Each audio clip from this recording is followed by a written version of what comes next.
All right, so many people have been trying to dissect this fast charger and destroy them.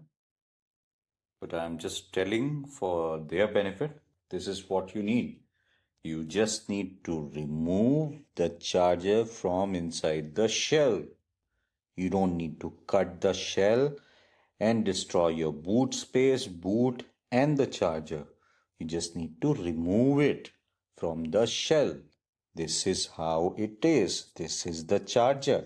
It doesn't need the shell. You just hold it and carry it inside the boot. It only consumes half of the boot space, not the entire boot space.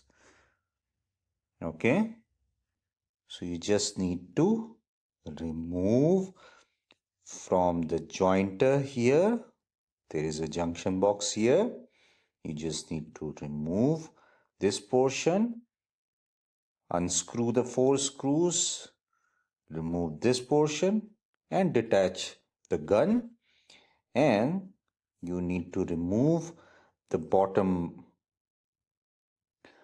there is a sort of like a buffer here which joins the top and bottom of the shell.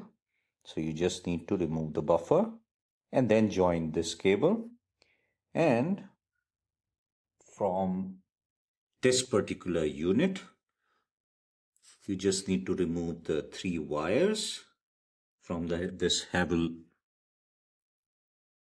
thing by unscrewing the bottom 2 screws and unscrewing the 3 screws of line, earthing and neutral, and push it through the shell to have a complete wire from inside. Okay, and unscrew this charger from the back. That's it. This is the only thing you need to do. Okay, you don't need to destroy the charger. This is a completely reversible process. So you get full 3 years of warranty on the charger as well. All right. Thank you so much for watching. Bye-bye.